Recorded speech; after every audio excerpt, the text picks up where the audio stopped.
देश की पूर्व प्रधानमंत्री दिवंगत इंदिरा गांधी की 107वीं जयंती मनाई गई। मौके पर कांग्रेस के राष्ट्रीय सचिव शहनवाज आलम ने कहा कि इंदिरा गांधी ने देश के विकास के लिए अहम भूमिका निभाई है। उनके शासनकाल में कई ऐतिहासिक कार्य हुए हैं। यहाँ तक कि अपनी शहादत भी दी। उनके बहुत सारे ऐसे काम थे जिसको बीजेपी पचा नहीं पाई, जिसमें से एक है संविधान का 42वां संशोधन, जिसके बाद उन्होंने संविधान के प्रस्तावना में समाजवाद और सेकुलर शब्द जोड़ा था। ये बड़े दुर्भाग्य की बात है कि प्रियम्बल में कोई बदलाव नहीं हो सकता, ये सुप्रीम कोर्ट अपने कई फैसलों में कह चुका है। बावजूद उसके सेकुलर और समाजवाद शब्द को संविधान से निकालने के लिए भारतीय जनता पार्टी के सांसद राज्यसभा में प्राइवेट मेंबर बिल लाते हैं।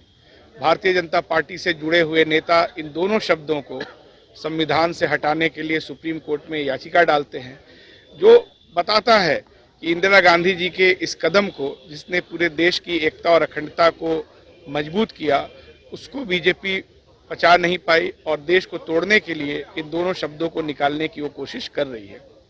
इंदिरा गांधी जी ने जो शहादत दी, उन मूल्यों को लेकर के देश की एकता और अखंडता को मजबूत करने के लिए ही हमारे नेता राहुल गांधी जी ने दो बार इस देश की पदयात्रा की और ये संकल्प दोहराया है कि इंदिरा गांधी जी ने जो भी देश की एकता अखंडता के लिए किया है, उसको बचाने के लिए कांग्रेस पार्टी पूरी लड़ाई लड़ती रहेगी। यहाँ तक कि अपनी शहादत भी दी। झारखंड चुनाव प्रचार के समाप्त होने के बाद बिहार सरकार के मंत्री नितिन नवीन ने दावा किया है कि झारखंड में भाजपा की सरकार बनेगी। वहीं बिहार के सरकारी अस्पतालों में हुई लापरवाहियों पर उन्होंने कहा कि सरकार दोषियों पर सख्त कार्रवाई करेगी। झारखंड में जिस प्रकार से हेमंत के भ्रष्टाचार से झारखंड वासी सब परेशान, हेमंत सरकार की जो अराजकता रही, डेवलपमेंट को खत्म कर केवल भ्रष्टाचार को बढ़ाने का काम जो हेमंत सरकार ने किया, युवाओं को जो प्रकार से ठगने का काम किया, महिलाओं को जिस अंतिम समय में जो घोषणाएं उनके 5 साल पहले के जो अंतिम 3-4 महीने में लोक विभाग ने मैसेज देने का प्रयास किया, ये सारे मुद्दे ऐसे थे कि जिस पर पूरी तरह से हम कह सकते हैं कि झारखंड की जनता ने अपना मत दिया और अब हेमंत सरकार जा रही है, उसकी उल्टी गिनती का काउंटडाउन कल से शुरू हो जाएगा। और मेरा ये मानना है कि इस बार भारतीय जनता पार्टी एनडीए गठबंधन 2/3 मेजोरिटी के साथ सरकार बनाएगी। मुख्यमंत्री नीतीश कुमार ने मंगलवार को रोहतास में दिवंगत रामायण राय पूर्व मुखिया एवं समाज सेवी की 9वीं पुण्यतिथि के अवसर पर उनकी प्रतिमा पर माल्यार्पण कर अपनी श्रद्धांजलि अर्पित की। रोहतास के करगर स्थित कुशी गांव में उन्होंने पूर्व मुखिया की मूर्ति पर माल्यार्पण किया। इस दौरान बेतिया के डीएम दिनेश राय भी मौजूद रहे, जो स्वर्गीय रामायण राय के पुत्र थे।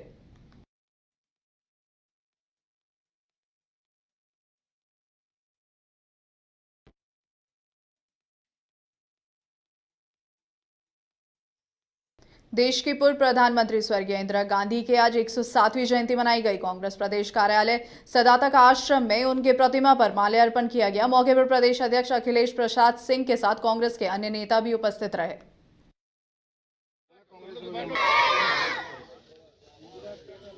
इंदिरा गांधी जी को इस देश में स्वतंत्रता आंदोलन से लेकर देश के निर्माण में उनकी महती भूमिका रही और आज प्रधानमंत्री जी 56 इंच सीना का बात करते हैं, लेकिन इंदिरा गांधी देश में ऐसी प्रधानमंत्री बनी जिन्होंने पाकिस्तान के 1 लाख सैनिकों को आत्मसमर्पण कराया।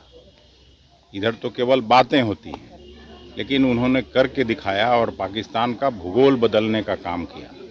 देश में आज जितनी बड़ी बड़ी संस्थाएं हैं, वो सब में उनका योगदान है और बैंक नेशनलाइजेशन का काम उन्होंने किया।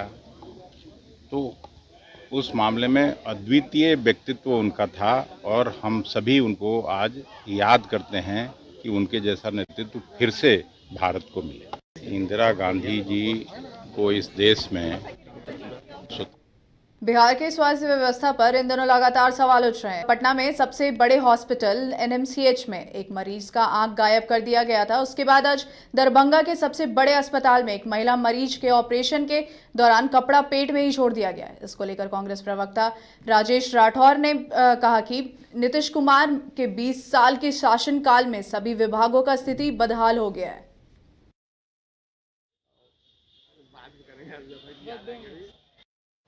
देखिए, नीतीश कुमार के 20 साल के शासनकाल में सभी विभागों की हालात बहुत बिगड़ी है। खासकर स्वास्थ्य विभाग तो बद से बदतर हो गया है। कल मैंने अखबार में पढ़ रहा था कि ये 13 करोड़ के आबादी पर मात्र 4 पैथ लैब है बिहार में, जबकि यहाँ कम से कम 26 होना चाहिए। और अब देखते हैं कि ऑपरेशन में दरभंगा में कपड़ा छोड़ देता है। पटना में आंख चूहा खा गया। एक दिन देखे लाश को कुत्ता नोच रहा है। ये बिहार को लगता है गिद्ध नोच रहा है। ऐसी सरकार यहाँ है। लगता है गिद्धखोरवा चरखा सरकार होता है ना, कि कभी आंख खा जाएगा, कभी कान खा जाएगा, कभी नाक खा जाएगा, कभी पेट खा जाएगा। गजब है चूहा का हाल। हमको लगता है जीतन राम मांझी को बदनाम करने के लिए सब आरोप चूहा पर चल जाता है। शराब चूहा पी गया, बांध चूहा खा गया, आंख चूहा खा गया। जीतन राम मांझी से बैर है क्या नीतीश कुमार को? सब काम चूहे पर लगा देते हैं, तो जीतन राम मांझी क्या खाएंगे? बिहार के श्रेष्ठ nursing paramedical pharmacy, ITO management प्रशिक्षण संस्थान, SK Mandal group of institution,